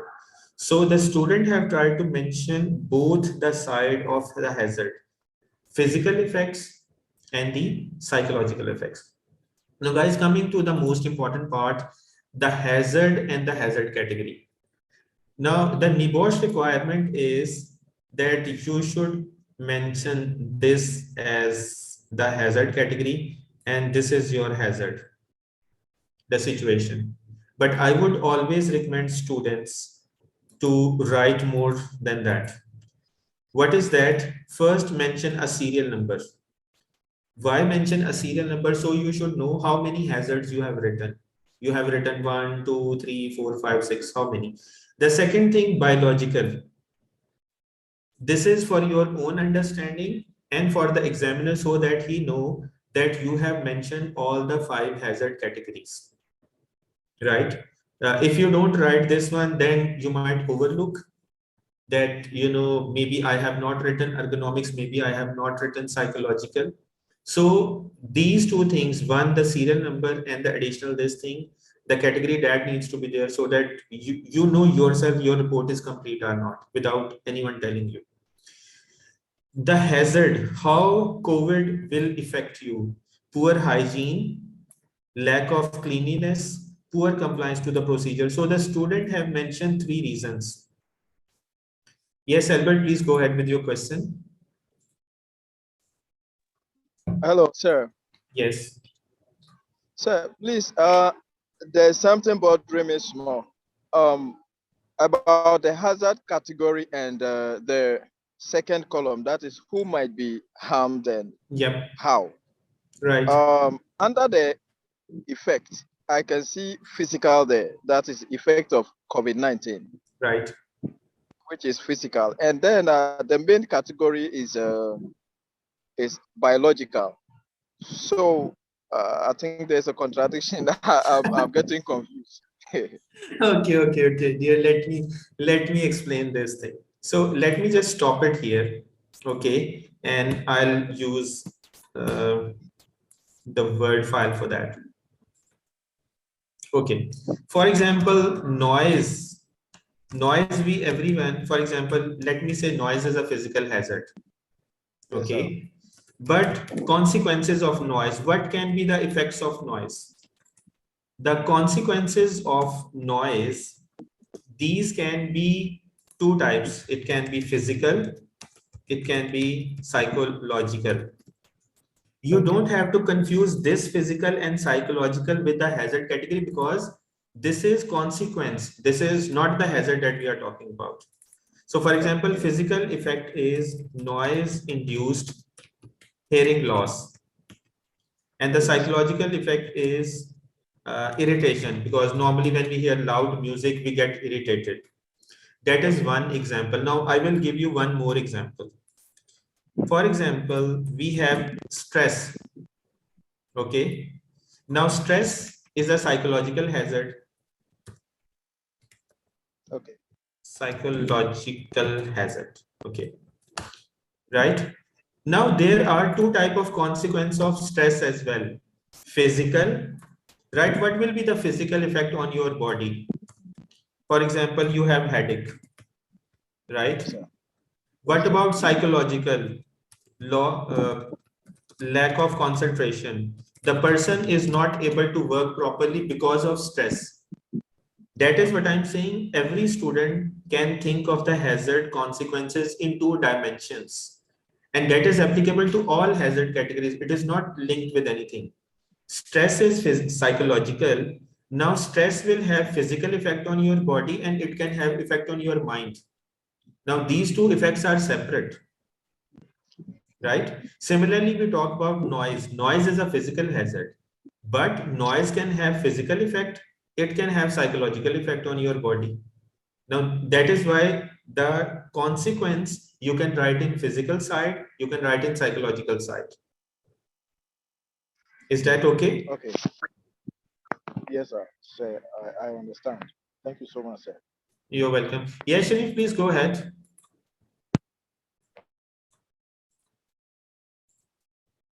Sharif, are you there? Okay, guys. So we sorry, there have been a lot of interest. Yes, I was yes. saying, is it a must to write both sides, that it is physical and psychological, or I can generalize? It is not must, but it shows good research and good comprehensive working. Okay. Right? So the examiner will know that, okay, student had done some research. He knows about the hazard that he studied in IG2. Even if you don't want to write the category, you can combine them under one consequence as well. There is no problem with that. Like here, you can write together that, okay, the consequences of stress is this. That is also okay. Thank you. All right, guys, I'm going to show you just like, yes, Ahmed, please go ahead. Yeah, my question is, I think this template is a Word file and there is no row that we have to maintain. For example, it's all written in one cell, even 6-7 entries. So it doesn't have to have one-to-one match. The entries in the columns. Yes. So what my point was, for example, you have 3 control measures that you recommended. So on this column time scale, what you can do is simply apply serial number here and correct it. Like, for example, so I would know that there are 3 action items and 3 timelines. In a similar way, in the responsible person column, I'll simply apply the serial number and I will know that I have 3 responsible person for 3 action items. Now, when I will add 4 here, so I will know that, okay, I will have to add 1 here and I will have to add 1 here. Otherwise, you are right. Without serial number, we will not know whether our report is complete or not. And this becomes more complex, when you complete the report, there is a lot of information in it. So you can't just count, okay, my 4 action item here, my 3 here, and my 4 here. So that will be difficult to track. That is why, in last 3 columns, in these last 3 columns, I recommend everyone to use the serial number. That is a simple solution. So guys, one thing more, just like, so I had, just created this dummy sample for that. For example, the consequences of fire. So here you have mentioned spillage of liquid, petrol, and smoke from the vehicle. That is one of the reason which can create the fire. Now, please make sure that whatever you write here, there has to be a control measure here for that. It should not be the case that here I'm talking about spillage, but in this column, I don't mention how to control the spillage. That means if I don't mention it as per hierarchy of control, I have not focused on the reason for the hazard. Then, for example, here I have mentioned overloaded electrical equipment that can cause the fire. But in this column, I have not mentioned anything about how I'm going to improve the defective electrical equipment or overloaded electrical. That is one of the basic reasons why part 2 is rejected. Incomplete information, or that sequencing is not there. Yes, Albert, please go ahead with your question. Okay. Thank you, sir. Please, under the time scale. Yes. For further action. Yep. And then, yeah, I think that is it. I can see number 1, that is 1 week. And then the number 2 is immediate. Yes. When process starts. Yes. Please, I don't know. Is that one correct? No. Is that one okay? No, you are a really good person. You have identified it. I have written it for that person so that to see if someone identifies or not. So guys, these 2 things, this is incorrect. This is not correct if you write immediate. Your timeline should be proper. Like they have mentioned within 1 week, within 1 month, within 1 year. That is what you have to mention. So your observation is absolutely correct. That is what I mentioned. So guys, even here, consequences, if you observe, death is missing.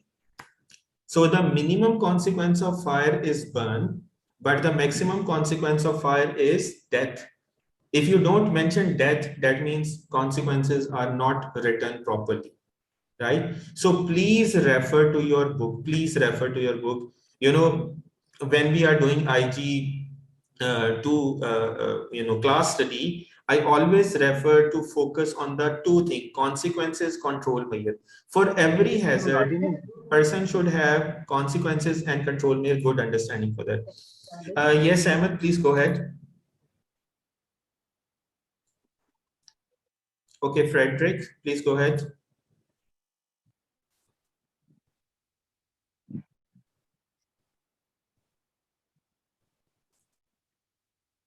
Okay, I think they might not be listening to that. So guys, moving on to part 3. Okay, we have, okay, sure, no problem in that, Ahmed. So guys, in part 3, we had a lot of discussion on part 2. That is quite an important one, and time is also being completed now. So we'll talk about part 3. Part 3 has 2 components. One is asking moral, general legal requirement, and financial arguments. So please understand moral reasons, what are there. You know, you must have studied under element 1. Duty of care is there. We don't want anyone to hurt. The friends and family, they suffer if one person is injured, if one person dies, a person is not able to lead a normal life in case of accident. Now, these are generic arguments. You have to translate these generic argument into the company risk assessment. So you can say, okay, if one person is disabled because of this accident, his whole life will be disturbed as a result of that one. Then you have to mention the general legal requirements, right? So the general legal requirement, these have to be based on ILO C-155. That is an important convention because that helps you to realize the employee and employer responsibilities. So when we say general legal, if the company is not following, what will happen? There will be fine to the companies. The company's business license might be cancelled.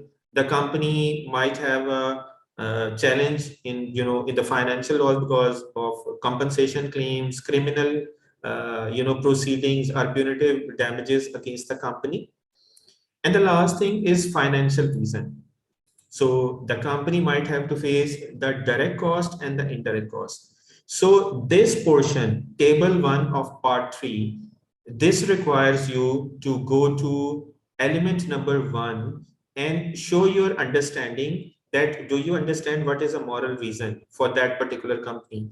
What is a general legal reason for that company? And what is the financial reason for that company to maintain the safety in that regard? Right? That is all there. Then you have to select 3 action items, right? And for each action item, previously we were talking about generic legal argument. Here we are talking about specific legal arguments. So for example, when you are studying IGC, at the end of each element, they have referenced that, okay, you can refer to ILO for chemical safety, you can refer to ILO for construction, you can refer to ILO for noise, vibration, and radiation. So in that, they have mentioned all the ILO references.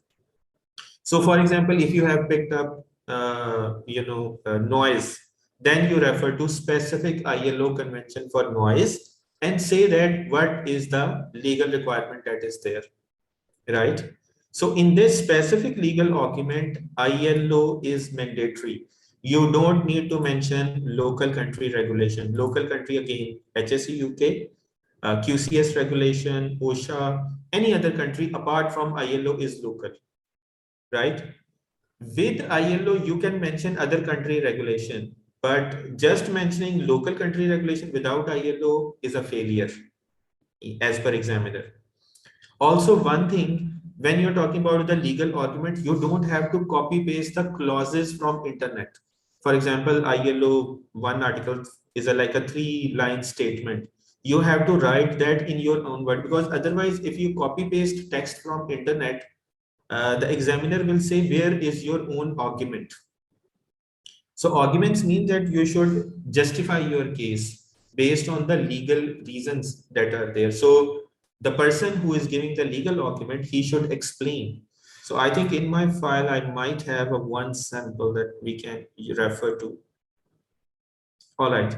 For example, this convention says ILO C-178 is for in regard to the chemical return, the responsibility of the employer, they shall limit exposure to hazardous chemicals. Now, this is what the code says under ILO, but I have to convert it into my own words, that whatever this ABC company is, they need to protect the employees in that regard, and they need to make sure how they're going to monitor the exposure limits and control the hazard for the employee. We can also mention C-155 because they have to provide the safe workplace, and the safe workplace should not have any cement or any other hazard. I can also mention the consequences like fine. If I know there are certain fine for any ill health cases or anything, we can also refer to that. That is basically your specific legal arguments for action item number 1. In a similar way, we will write action item number 2, 3. There are 3 action items to be used. Then there is likelihood and severity. So guys, in your book, there is categorization given for likelihood and severity. Many students fail because they only mention the severity level and they don't categorize the likelihood. And I think that is a problem in the template as well that is there. Just like this one. So guys, the template that is given, it is misleading in that regard. So please don't follow that. The likelihood categories are not there, but the severity categories they make as minimal, minor, major, and catastrophic. Okay. So in a similar way, if you want to follow this one, you have to make 4 categories for likelihood here as well, as per this template. But if you follow the book has 5 categories. 5 categories for likelihood, 5 categories for severity. So you got to do justification, prioritize the action item. So you say, okay, it is very probable. Why? Because a lot of employees are exposed to this hazard. They are doing this work on daily basis, and the severity will lead to death and in a similar way. So you have to select 1 likelihood, 1 severity, and give its justification why you have selected 5. Why have you selected 4 or 3 or 2 or 1? I'm not saying 5 categories are mandatory. If you think it's a small company, you can make 3 categories. You can make 4 categories. The objective is you should have categories mentioned here, right? So both of them should have equal number of categories. If likelihood is 3, severity should have 3 categories. If you have 5 likelihood categories, there shall be 5 severity categories as well. So you got to write 150 words on the categories and their justification as well. The last thing, that we have, the last column that we have here is the intended impact of the action item. So you say, do the risk assessment. So you got to define what will be the impact of that, what this action item will do. The second thing, justification of timeline. So guys, this is really interesting. So a lot of students overlook this thing. How? So on part 2, for example, let me just go above. So here, for example, this was an action item that you have to review the fire risk assessment in 2 weeks. Now this 2 week and this action item will go to part 3. So if you write this action item in part 3, the timeline will automatically come from here 2 weeks. You can't write a new timeline that, okay, this has to be done in 4 weeks. So this is a very simple administrative or a typographical mistake, but it can lead to the failure in that regard. So please make sure that the information you have given in part 2 that goes into part 3 in the second bullet, justification of your time scale. And then the last thing is whether you think the action will fully control the risk or not. So your answer should be that, okay, my recommended control will fully control the risk or will partially control the risk. Now my question to the class is, that is an interesting one. that should I write here that it will not control the risk? I should not write here, because the examiner will say that, you know, why you have prioritized this action item when you know it will not control the risk. That means that you have did incorrect working by writing like selecting the action item and then writing about it. So this should not be the case in that. Yes, Alfred, please go ahead with your question. So I'm just sorry, I just wanted to help you to help me to highlight from number 1. I was cut off. I've just come back. Okay. So number 1, like at this point, so there are Alfred 3 bullet points here in the last row, part 3, intended impact of the action item, like what it will do. After you implement the action item, what will be the result? What will be the benefit of that? Second is the time scale. The time scale will come from part 2. Whatever you have written above the same time scale you will give here, and you will give the justification why you are saying 1 week, 2 week, etc. And the last thing is you will give your judgment that after implementation of this action item, do you think risk will be fully controlled or partially controlled? Okay. So the last thing what I was saying is, don't select an action item where you can say it will not control the risk, because the examiner might think that if it will not control, then why you are writing about it, why you prioritize this action item. Okay. So the last thing is part number 4. And by the way, that is really simple and easy one. I think I should go to the file. So the part 4, it is about a review of the risk assessment. So guys, I think we all studied under element 3 when the risk assessment needs a review.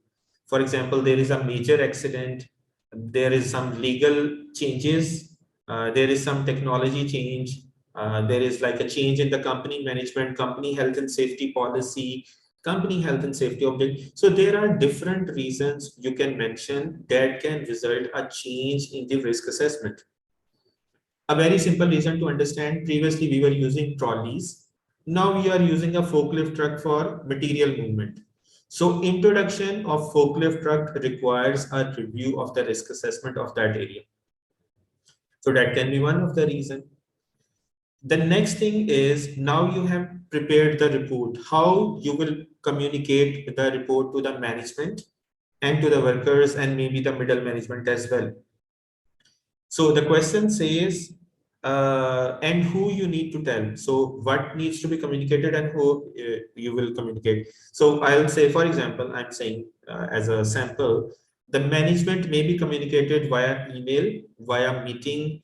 You can hold a management review meeting having all the members, and you can explain these are the hazards, these are the control measures. Then with the workers, there are different control measures. You can talk to them in toolbox talks, in training sessions, through notice board, you know, through website, through safety committee meeting. There are so many different ways, like even WhatsApp as well. You can communicate to workers about new control measures, new processes in the place. The last thing is the follow-up of the risk assessment. So the follow-up of the risk assessment, it is about, you can go to the site again. You can email concerned person to see whether they have implemented the action item or not. And in case they have not done so, you can talk to the senior person, which can be the general manager and the RCO, and you can ask them that, okay, the management need to intervene because the control measures are not being implemented effectively into the organization. So this part 4 is practically quite easy. Part 1 is also quite easy. Part 2 is the main, that is the backbone of this report. So your part 2 needs to be written properly, thoroughly, completely, as I had explained to you when we discussed the suitable and the sufficient thing. So proper information, you need to give proper details, and you need to create a proper picture of a company that you visited, you identified the hazard, and your control measures are based on some detailed working as well. All right, ladies and gentlemen, so we are done with today's agenda. I hope everyone has been able to achieve the objective. So the objective of this session was to understand what is expected by NEBOSH right? And everyone should have a fair enough idea that what are the expectations, what were the common pitfalls by which other students failed. And we should learn from that and try to improve our report in that regard before submission, so that, you know, on our first attempt, we can succeed in that. So that is it from my side. Any further questions or comment, I'm happy to take. Rest, Ms. May will conclude the today's session if anything else is to be communicated. Yes, thank you very much, Mr. Azhar Salim, and thank you everyone for joining us today. So don't worry, we will be sending you a recording session, a recording of this session through your email as well. And if you have any questions, as I mentioned earlier, you can always send us an email at info@diss.com.qa, and we will get back to you as soon as we can. All right. Anything else, Mr. Azhar? No, we are done. Thank you very much, everyone, for your time and presence. We do understand it's an off day, but owing to the importance of this topic, I think a lot of good audience have joined. So thank you very much, everyone, for your time. And I hope we would connect someday in some other trainings and other sessions as well. Yes, thank you very much. Have a great evening. Okay, thank you very much, everyone. Goodbye, everyone.